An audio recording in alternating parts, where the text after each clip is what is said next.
하나님께서 오늘 우리에게 주시는 말씀은 구약성경 전도서 4장 1절에서 3절까지 말씀입니다.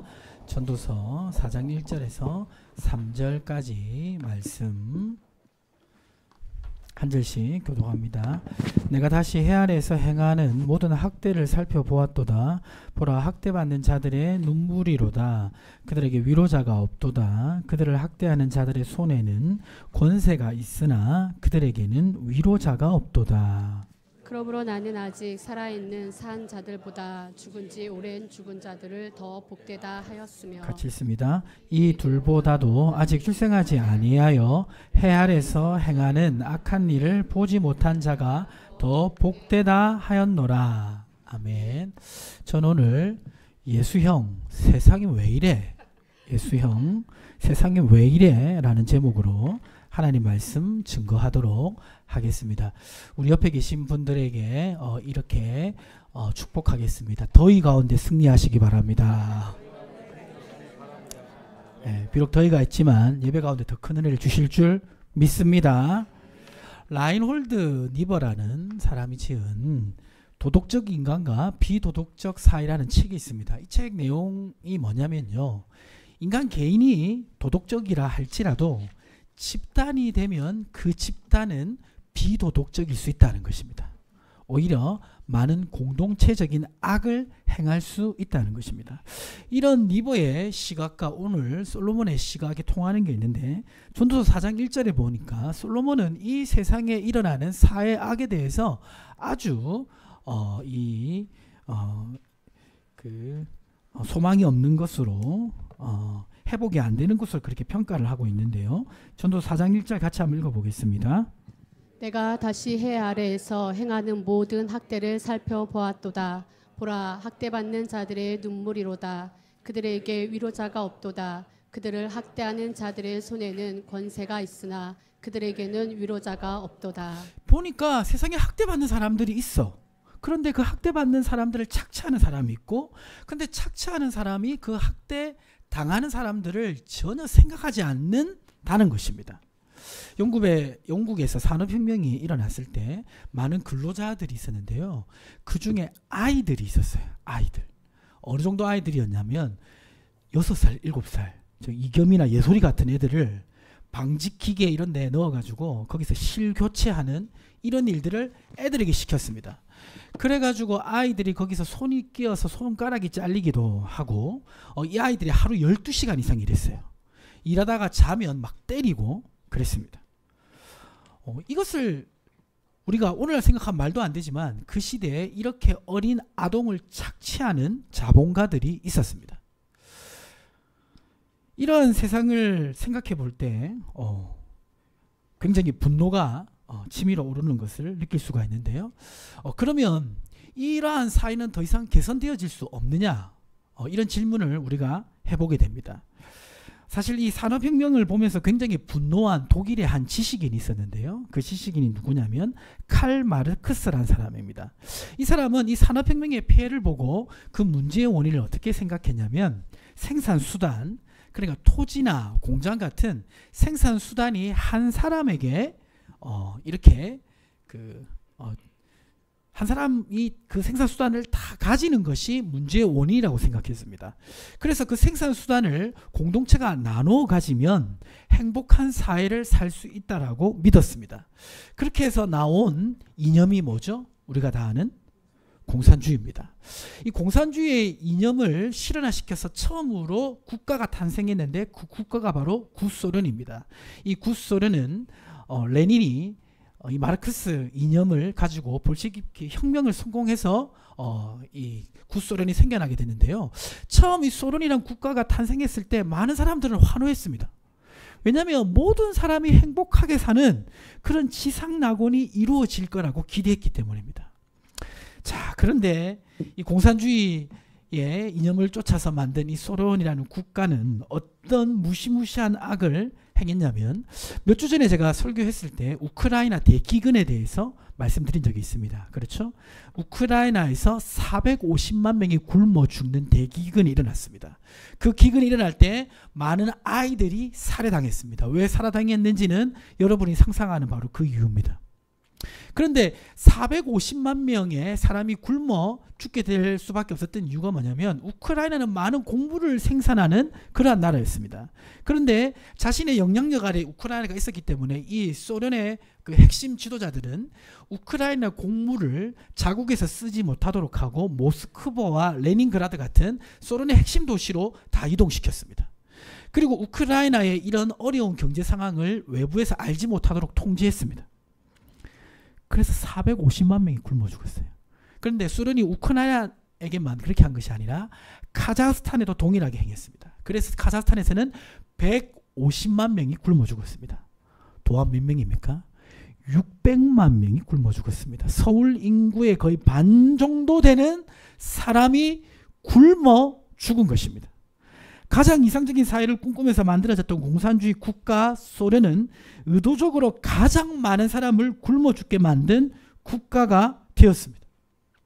자, 이런 것을 보면 우리는 어떤 마음을 가지게 됩니까? 전도서 4장 2절과 3절에 보면 솔로몬은 이렇게 말씀하고 있습니다. 한 절씩 교독하면 그러므로 나는 아직 살아있는 산 자들보다 죽은 지 오래 죽은 자들을 더 복되다 하였으며 이 둘보다도 아직 출생하지 아니하여 해 아래에서 행하는 악한 일을 보지 못한 자가 더 복되다 하였노라. 솔로몬의 말처럼 정말 이 세상에 있는 이 사회학을 직면해 보니까 자본주의는 자본주의대로 공산주의는 자본주의보다 더 악랄하게 악을 행하는 것을 보게 됩니다. 그러면 이 세상에 살아가는 게 의미가 있을까? 그냥 태어나지 않는 게 더 낫다. 지금 이렇게 솔로몬이 설명을 하고 있는 것입니다. 오늘날 보면 방금 제가 예를 들었던 그런 극단적인 예 정도는 아니지만 여전히 사회 악이 있는 것을 우리는 알 수 있습니다. 그렇죠? 그리고 그 사회 악이 해결되어지지 않는 그런 한계가 있는 것도 우리는 경험하게 됩니다. 자, 이런 걸 보면서 우리는 어떤 결론에 도달하게 되냐면 우리가 지난 여러 설교를 통해서 말씀을 통해 깨달은 것이 무엇입니까? 사람 안에 근본적인 문제가 있다는 것을 우리가 배웠습니다. 그렇죠? 겉으로 보이기에는 멀쩡하지만 사람의 인생에는 근본적인 문제가 있다. 그것을 우리가 배웠습니다. 근데 사람뿐만 아니라 이 세상에도 근본적인 문제가 있다라는 것들을 우리는 방금의 사건들을 보면서 알게 됩니다. 자, 그러면 이 세상의 근본적인 문제는 무엇일까요? 그리고 어떻게 하면 이런 근본적인 문제 속에서도 우리는 이 땅의 삶을 바르게 살아갈 수가 있을까요? 우리가 깨달아야 하는 것은 무엇입니까? 첫 번째, 우리 같이 한번 읽어보겠습니다. 사람의 근본이 바뀌어야 세상도 바뀔 수 있다. 우리 옆에 계신 분에게 그렇게 한번 외치시면 좋겠습니다. 근본이 바뀌셔야 됩니다.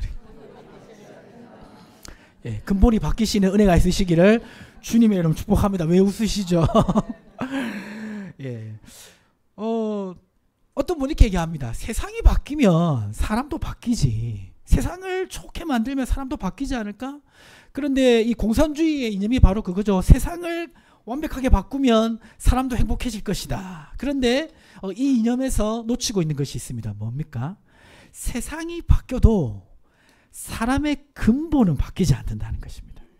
사람도 사람의 행동과 사람의 모습에 외적인 변화는 분명히 있을 수 있습니다. 그러나 사람의 근본이 바뀔 수 없는 이유는 무엇입니까? 누가복음 6장 45절에 그 이유가 나타나 있습니다. 누가복음 6장 45절을 우리 청년들이 한번 읽어보시겠습니다. 선한 사람은 마음에 쌓은 선에서 선을 내고 악한 자는 그 쌓은 악에서 악을 내나니 이는 마음에 가득한 것을 입으로 말함이니라. 사람의 이 근본적인 문제는 무엇입니까? 죄인이라는 것이죠. 하나님 앞에 죄인으로 살아가기 때문에 죄성이 있는데 이 죄성은 아무리 행동을 바꾸어도 죄성 자체가 사라지지 않습니다. 그래서 이 죄성은 죄를 만들어 낸다는 것을 우리는 기억할 필요가 있습니다. 그래서 이 세상의 사회 악을 만드는 주체는 다름이 아니라 사람입니다. 그 사람 안에 있는 죄성입니다. 그래서 사람의 근본이 바뀌지 않는 한 이 세상은 완전히 바뀔 수가 없는 것입니다. 그렇기 때문에 솔로몬은 전도서 5장 8절에 이렇게 말합니다. 우리 여성 성도님들 한번 읽어보실까요? 너는 어느 지방에서든지 빈민을 학대하는 것과 정의와 공의를 짓밟는 것을 볼지라도 그것을 이상히 여기지 말라. 어느 지방에서든지, 그러니까 어디서든지 빈민을 학대하는 것과 정의와 공의를 짓밟는 일들이 일어난다는 것입니다. 왜? 사람이 죄이니까 그 죄성 때문에 그러한 결과가 일어난다는 것입니다. 미국의 샌프란시스코는 가장 부유한 미국인들이 사는 도시입니다. 근데 이 샌프란시스코에 텐더로인이라는 거리가 있는데 그 거리에 가면 텐트들이 많이 쳐 있습니다. 많은 노숙자들이 거기에서 살면서 마약을 하고 정말 기준 이하의 삶을 살아가고 있습니다. 미국의 상위 1% 부유층이 전체 부의 35%를 가지고 있다는 그런 통계가 있는데요. 대한민국도 보면 이 자산의 불평등 그리고 자본이 세습되는 그러한 경제적 계층 구조 아래서 고통받는 사람들이 많이 있는 것 같습니다. 지금 서울에서 우리 청년들 집 살 수 있습니까? 아니요. 자력으로 살 수 있습니까? 부모님이 줘야 살 수 있는 거죠. 그렇죠? 그러니까 사실 서울 진입은 쉽지 않습니다. 그런데 이제 교육의 여건이나 환경이 서울에 집중되어 있으니까 당연히 이 사회적 불평등이 대물림될 수밖에 없는 것입니다. 최근에 안타까운 사고들이 일어나는 것을 보게 되는데요. 자살 사건인데 요새는 이 부모들이 자살할 때 정말 해서는 안 되는 일을 합니다. 자녀들과 함께 자살을 합니다. 최근에 저기 동탄에서도 있었고 영종도에도 있었고 일가족이 함께 자살을 해요. 왜 부모가 자녀까지 같이 죽음으로 데려갈까요? 그거는 자기가 지금 죽게 될 수밖에 없는 이 경제적, 사회적 환경이 자녀에게 대물림되고 자녀 역시 행복한 삶을 살 수 없을 거라고 부모가 결론을 내려버리기 때문인 것입니다. 그러니까 사실상 이제 신분제는 없지만 사회적 신분제는 없지만 경제적 신분제가 유지되는 것 같은 사회를 우리는 살아가고 있습니다. 정의와 공의도 훼손되는 일을 우리는 우리 일상에서 보게 됩니다.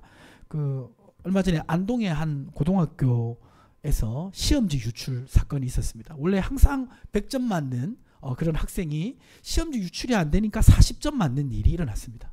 그런데 그 사건에 대해서 댓글 달린 걸 제가 보니까 참 인상 깊었는데요. 여기만 이런 일이 있었을까? 분명히 다른 곳에도 그런 일들이 있었을 것이다. 자, 이런 상황들을 보면 우리는 이런 사회학들을 직면하다 보면 이런 질문을 하게 됩니다. 세상이 왜 이래요? 특별히 우리 크리스찬은 예수님께 그렇게 질문하게 됩니다. 오늘 설교 제목처럼 뭐라고 질문합니까? 예수 형, 세상이 왜 이래? 왜 이래요? 이렇게 질문하게 됩니다. 자, 여기에 대해서 성경은 뭐라고 말씀하고 있을까요? 이사야서 24장 5절과 6절 말씀 한 절씩 교독하겠습니다. 땅이 또한 그 주민 아래서 더럽게 되었으니 이는 그들이 율법을 범하며 율례를 어기며 영원한 언약을 깨뜨렸음이라. 그러므로 저주가 땅을 삼켰고 그 중에 사는 자들이 정죄함을 당하였고 땅의 주민이 불타서 남은 자가 적도다. 성경은 분명히 그 원인이 누구에게냐면 땅이 더럽게 된 이유는 누구 아래서? 주민 아래서. 그 백성이 무엇을 범했기 때문에? 율법을 범했기 때문이라고 말하고 있습니다. 자, 그럼 반대로 이 땅에 살아가는 사람이 하나님의 계명 율법을 지키면 어떻게 될까요? 신명기 11장 13절과 14절 한 절씩 교독하면 내가 오늘날 너희에게 명하는 나의 명령을 너희가 만일 청종하고 너희 하나님 여호와를 사랑하여 마음을 다하고 성품을 다하여 섬기면 여호와께서 너희 땅에 이른 비 늦은 비를 적당한 때에 내리시리니 너희가 곡식과 포도주와 기름을 얻을 것이요. 하나님의 말씀을 지키는 그 땅에는 하나님의 축복이 임한다라고 말하고 있습니다. 그렇죠? 그러니까 그 공간, 땅이 축복의 땅이 되는 것입니다. 근데 하나님의 백성이 하나님의 말씀을 어기면 그 땅은 저주의 땅이 되는 것입니다. 그러니까 결국 이 땅의 사회 악의 근본적인 원인은 사람에게 있다는 것입니다. 사람이 바뀌지 않으면요, 사회가 아무리 바뀌어도 되돌아갈 수밖에 없습니다. 그래서 사도행전 4장 12절에는 분명히 이렇게 말씀하고 있습니다. 다른 이로서는 구원을 받을 수 없나니 천하 사람의 구원을 받을 만한 다른 이름이 우리에게 없습니다. 오직 그 이름은 무엇입니까? 예수 그리스도를 믿어서 죄 용서를 받는 길만이 사람의 근본을 바꾸는 그런 길입니다. 그리고 사람의 근본이 바뀌어야 세상도 온전히 변화될 수가 있는 것입니다.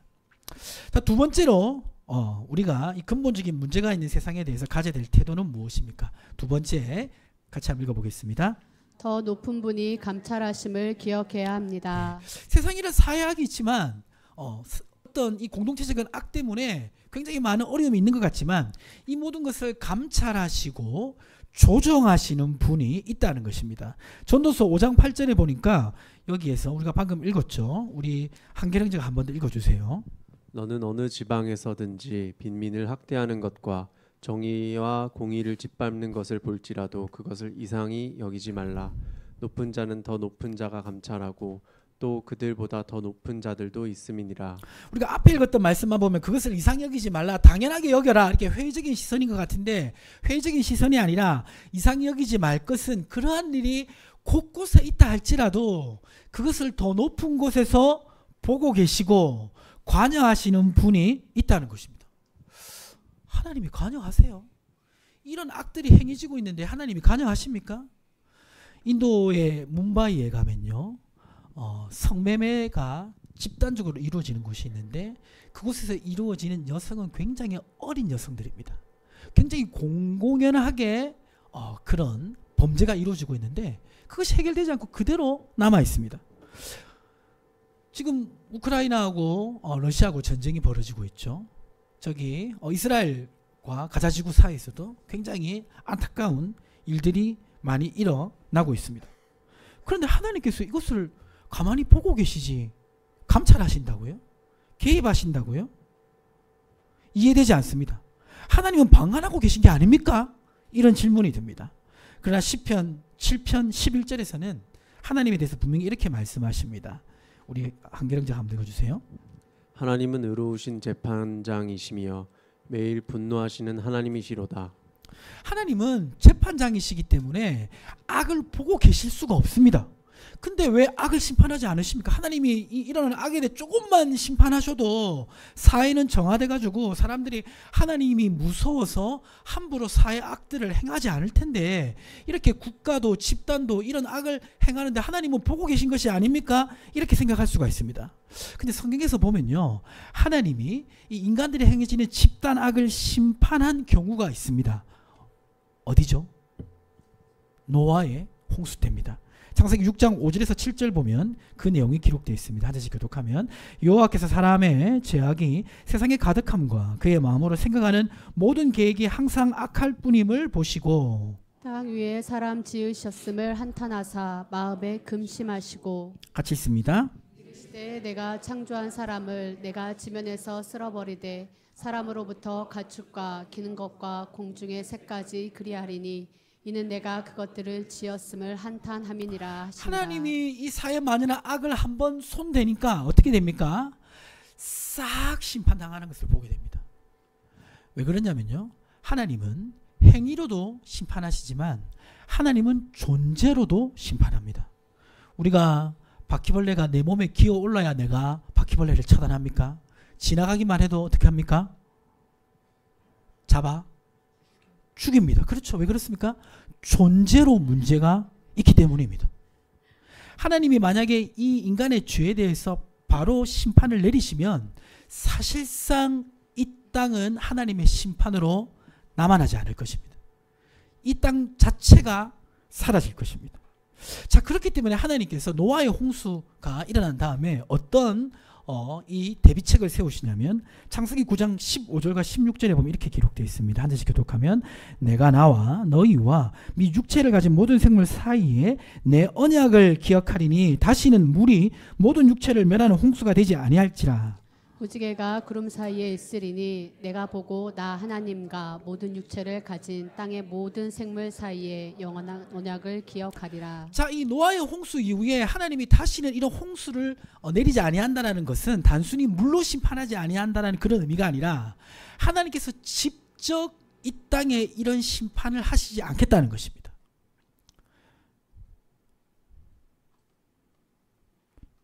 그리고 하나님께서 이 땅에 이런 심판을 하지 않더라도 이 세상의 악에 대해서 관여하시겠다는 약속입니다.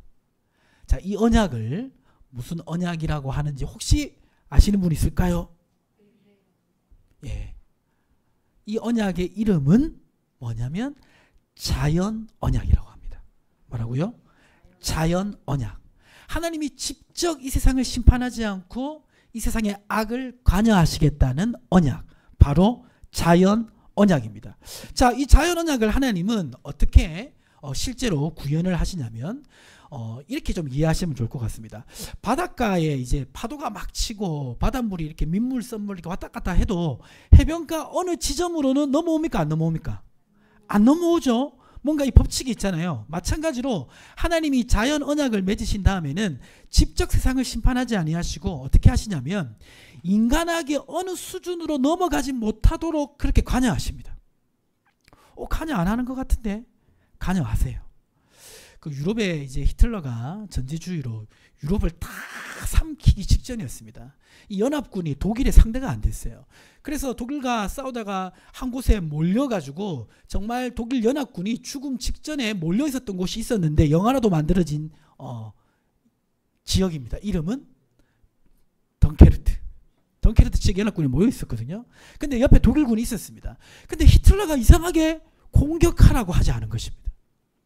거기에 대해서 역사학자들은 이런 이유가 있고 저런 이유가 다른 전략 때문에 안 했다라고 생각하지만 그것이 독일군이 패배하는 결정적인 원인이 되었습니다. 6.25 사변이 났을 때 유엔 상임 이사국이 이 유엔군의 한국전 참전을 결의하려고 할 때 소련 대표가 반대하면 참전이 이루어지지 않았는데 그 소련 대표가 투표에 참석하지 않았습니다. 그걸 가지고 역사학자들은 여러 가지 이런 이유들을 댑니다. 근데 우리가 알 수 있는 것은 무엇입니까? 이 모든 사건을 통해서 하나님은 자유와 생명을 지켜주시는 섭리로 역사하시는 것을 알 수가 있는 것입니다. 역사를 보면요, 참 재밌습니다. 어떤 그 집단의 악이 굉장히 강하게 나타나서 전 세계를 집어삼킬 것 같은데 항상 어느 선이 되면 멈추게 돼 있어요. 그거를 이제 세상 사람들은 여러 가지 역사적인 이유를 대지만 성경적으로는 바로 노아의 언약 때문입니다. 왜냐하면 인간의 악이 세상에 가득하게 되면 심판을 받을 수밖에 없기 때문에 그 악이 어느 선에 넘지 않도록 하나님이 관여하신다는 것입니다. 자, 그리고 어떻게 또 이 자연 언약을 통해서 하나님이 이 악을 다루시냐면 바닷물이 부패해도 스스로 정화하는 능력이 있습니까? 없습니까? 있죠. 인간 사회 안에서 하나님께서는 양심을 통해서 또 여러 가지 제도를 통해서 인간 스스로 죄를 통제하도록 그렇게 만드셨습니다. 그래서 이 노아의 언약 다음에 바로 뭐가 나오냐면 창세기 9장 5절과 6절 말씀이 나오는 것입니다. 창세기 9장 5절과 6절 말씀 같이 한번 읽어보겠습니다. 한 절씩 교독하겠습니다. 내가 반드시 너의 피, 곧 너의 생명의 피를 찾으리니 짐승이면 그 짐승에게서 사람이나 사람의 형제면 그에게서 그의 생명을 찾으리라. 다른 사람의 피를 흘리면 그 사람의 피도 흘릴 것이니 이는 하나님이 자기 형상대로 사람을 지으셨음이니라. 자연언약을 맺고 나서 하나님이 무엇을 제정하십니까? 법을 제정하십니다. 사람을 죽이면 거기에 대한 처벌을 받는 법을 만드시는 것입니다. 사실 이것이 오늘날 법이 생겨난 근본적인 이유입니다. 자, 보세요. 예수님을 믿지 않아도 사람들은 법을 만들어요. 법을 만들어서 사람이 사람을 해하지 못하도록 사회가 완전히 무너지지 않도록 그런 제도를 만듭니다. 만약에 법이 없으면 어떻게 되겠습니까? 법이 없으면 동물의 왕국이 되겠죠. 서로 빼앗고 죽이고 그러면서 멸망으로 가게 되겠죠. 근데 법과 제도를 통해서 이 인류가 스스로를 지키는 것입니다. 그것을 이제 예수 그리스도를 믿지 않는 사람들은 그냥 사람들이 만들어낸 산물이라 생각하는데 성경적으로 신학적으로 보면 바로 이 노아의 언약, 자연 언약으로 말미암아 하나님이 이렇게 인류를 보존해 주시는 것입니다. 자, 그래서 우리는 어떤 통찰을 가지고 있어야 되냐면 이 사회 악이 굉장히 창궐하고 이 공동체나 국가가 한쪽으로 굉장히 치우쳐 가서 결국에는 저 끝까지 갈 것 같아도 하나님이 어느 선에서 개입하신다라는 믿음이 있어야 됩니다. 자, 이러한 믿음을 가지면서 기억해야 될 것이 있습니다. 마태복음 24장 6절 말씀인데요. 마태복음 24장 6절 말씀 같이 한번 읽어보겠습니다. 난리와 난리 소문을 듣겠으나 너희는 삼가 두려워하지 말라. 이런 일이 있어야 하되 아직 끝은 아니니라. 인간은 어떻게 생각하면 인간들끼리 막 전쟁을 일으켜가지고 자멸해서 세상이 멸망할 날이 올 것 같지만 성경에서는 분명히 세상이 멸망할 날이 언제라고 말하고 있냐면 예수님 재림 때라고 말하고 있습니다. 그 말은 뭡니까? 예수님 재림 전에 세상은 결코 멸망하지 않습니다. 기후 위기도 있겠고 뭐 핵전쟁의 위기도 있고 바이러스의 위기도 있지만 그걸로 인류가 완전히 멸망할 수 없는 이유는 바로 하나님께서 세상을 보존하시겠다고 하신 약속 때문입니다. 그래서 악이 어느 선에서 멈추게 돼 있는 것입니다. 자, 그러면 하나님은 왜 이 인류를 그렇게 보존하실까요?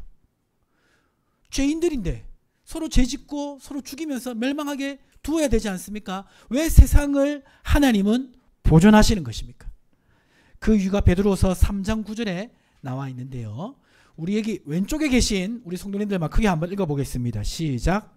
주의 약속은 어떤 이들이 더디다고 생각하는 것 같이 더딘 것이 아니라 오직 주께서는 너희를 대하여 오래 참으사 아무도 멸망하지 아니하고 다 회개하기에 이르기를 원하시느니라. 자, 그러니까 세상을 보존하시는 이유가 뭡니까? 바로 세상이 보존되어야 그 사람들이 누구를 믿을 수가 있죠? 예수 그리스도를 믿을 수 있는 것입니다. 그래서 우리는 하나님이 이 세상을 보존하신다는 그런 믿음을 가져야 됩니다. 그 믿음과 함께 무엇을 전해야 되겠습니까? 복음을 전해야 될 줄 믿습니다. 왜냐하면 그 복음만이 사람의 근본 문제를 바꾸고 사람의 근본 문제가 바뀌어야 세상도 변화될 수가 있는 것입니다. 그리고 또 사회악이 강하게 나타나서 혼란스러울 때 우리가 또 기억해야 될 것이 있는데 아모스 5장 24절입니다. 아모스 5장 24절은 우리 여기 계신 성도님들만 한번 읽어보겠습니다. 오직 정의를 물같이 공의를 마르지 않는 강같이 흐리게 할지어다.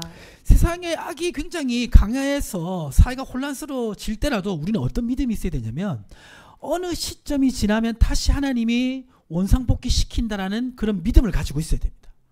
오른쪽으로 너무 가서 악을 행하다 보면 다시 하나님이 왼쪽으로 끌어당길 때가 온다는 것을 기억하셔야 됩니다.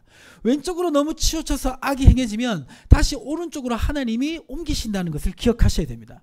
그래서 세상에 악이 관영하다 할지라도 그리스도인들은 낙심하면 안 돼요.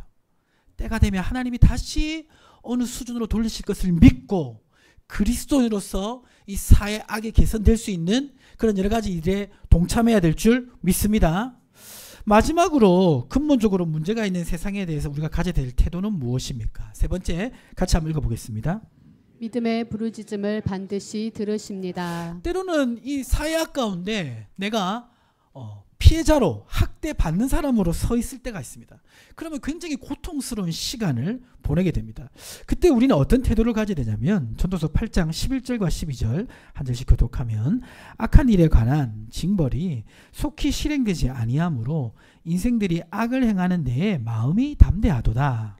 죄인은 100번이나 악을 행하고도 장수하거니와 또한 내가 아노니 하나님을 경외하여 그를 경외하는 자들은 잘 될 것이요. 인생들이 악을 행하는데 담대하고 죄인들이 자기 악을 행하면서 활기를 쳐도 하나님 세상을 그대로 두는 것 같습니다. 그리고 오히려 그런 사람이 잘 되는 것 같습니다. 그 가운데 내가 피해자로 있다 보면 나도 그냥 죄 짓고 악한 방법을 써서 이 악한 사회 속에서 살아남아야지 이런 생각을 할 수가 있습니다.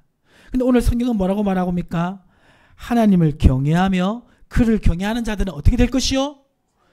잘 될 것이요. 믿습니까? 목사님 아무리 살펴봐도 그게 아닌 것 같은데요. 내가 보니까 하나님 말씀을 믿고 믿음으로 산다고 해도 잘 되는 것이 아니던데요. 이렇게 생각하시는 분 있으시죠? 근데 제가 보니까 아니에요. 하나님을 경외하며 살아가는 사람들은 잘 됩니다. 요즘 이렇게 교회에 보면 많은 분들이 있지 않습니까? 청년들도 있고 중년들도 있고 노년분들도 계신데 이 인생을 전체로 놓고 보면요, 그게 보입니다. 저는 보여요. 하나님을 경외하며 살아가는 집안은 하나님이 축복하십니다. 믿음이 시간이 지나면 지날수록 하나님께서는 복을 주십니다. 단기간 생각하면 그게 안 보이는데 이 약속을 믿으시기를 주님의 이름으로 축복합니다. 근데 사람들은 이 약속을 믿기보다 어떻게 반응할 때가 많냐면 욥기 35장 9절에서 11절 보시면 이렇게 기록하고 있습니다. 사람은 학대가 많음으로 부르짖으며 군주들의 힘에 눌려 소리치나 나를 지으신 하나님은 어디 계시냐고 하며 밤에 노래를 주시는 자가 어디 계시냐고 말하는 자가 없구나. 땅의 짐승들보다 우리를 더욱 가르치시고 하늘의 새들보다도 우리를 더욱 지롭게 하시는 이가 어디 계시냐고 말하는 이도 없구나. 무슨 말입니까? 학대당하는 그런 삶을 살다 보면 너무나 불평등하고 착취당하는 삶 속에서 고통 가운데 부르짖는 사람 많아요. 왜 이렇게 힘들어? 하나님 나를 왜 이렇게 힘들게 하세요? 이렇게 하는 사람은 많지만 진지하게 하나님을 찾는 사람은 없다는 것입니다. 욥기에서는 계속 이것을 이렇게 설명합니다. 욥기 35장 12절과 13절 보면 이렇게 말합니다. 다시 교독하면 그들이 악인의 교만으로 말미암아 거기에서 부르짖으나 대답하는 자가 없음은 헛된 것은 하나님이 결코 듣지 아니하시며 전능자가 돌아보지 아니하심이라. 단순히 그 착취당하는 삶에서 고통하는 말을 한다는 거, 원망하는 말을 하는 거, 그것을 하나님은 듣지 아니하신다는 것입니다. 그 말은 뭡니까? 반대로 진지하게 그 문제를 가지고 하나님께 나아가는 부르짖음은 반드시 들으신다는 것입니다. 그래서 여러분들 중에도 정말 내가 살아가는 환경이 너무 불평등하고 너무 착취당하는 그런 여건 가운데 고통받으시는 분들이 있습니다. 그런 분들 특징이 뭐냐면 왜 하나님이 간섭하지 않으시지? 나를 도우시지 않으시지? 이렇게 원망하며 생각할 때가 많은데 그렇게 생각해서는 안 됩니다. 반대로 끝까지 하나님을 의지하는 믿음으로 나아가야 됩니다. 이 믿음과 원망은 차이가 있는데요. 제가 이렇게 풀어서 한번 적어봤습니다. 믿음으로 구하는 것과 원망의 차이는 무엇입니까? 이 착취당하는 그 입장에 섰을 때 믿음으로 하나님께 도움을 구하는 것과 단순히 원망하는 것의 차이를 제가 설명하고 있습니다. 첫 번째 뭐죠? 같이 한번 읽어볼까요? 믿음으로 구하는 것은 끝까지 포기하지 않습니다. 믿음으로 구하는 사람은요, 끝까지 포기 안 해요. 원망하는 사람은 하나님 몇 번 원망하고 끝나요. 그러나 믿음으로 도우심을 구하는 사람은 끝까지 그 상황에서 도움을 구합니다. 혹시 여러분 내가 지금 착취당하는 학대받는 그런 삶의 현장에 놓여 있다고 생각하시는 분이 있습니까? 하나님이 나를 도와주시지 아니한다고 원망하시는 분이 있습니까? 결코 포기하지 마시고 끝까지 주의 도우심을 구하시기를 주님 축복합니다. 두 번째는 무엇입니까? 하나님의 선하신 뜻을 신뢰합니다. 지금 너무나 억울한 상황에 있지만 그래도 하나님의 선하신 뜻이 이 현장에 있다라고 끝까지 믿어야 됩니다. 세 번째는 무엇입니까? 자신의 생각을 내려놓고 주님의 뜻을 구하면서 도움을 요청합니다. 자신의 인간적인 판단을 내려놓고 주님의 뜻을 끝까지 구하면 어떻게 될까요? 예레미야 29장 12절과 13절 한 절씩 교독하면 너희가 내게 부르짖으며 내게 와서 기도하면 내가 너희들의 기도를 들을 것이요 너희가 온 마음으로 나를 구하면 나를 찾을 것이요 나를 만나리라. 너희들의 기도를 듣고 만나 주실 거라고 분명히 말씀하고 있습니다. 그러니까 이 학대받는 위치에 서 있는 사람들에게 하나님이 간섭 안 하시는 것이 아니라 단순한 원망은 하나님 듣지 않으세요. 그러나 진지한 부르짖음은 반드시 응답하시는 줄 믿습니다. 왜 응답하십니까? 요한복음 1장 12절에 영접하는 자, 곧 그 이름을 믿는 자들에게는 어떤 권세를 주셨기 때문에 하나님의 자녀가 되는 권세를 주셨기 때문에. 저희 집에 그 돼지 2마리가 살거든요. 돼지 2마리를 저희가 이제 키우기로 결정하고 기니피그 2마리를 키우기 시작했습니다. 예.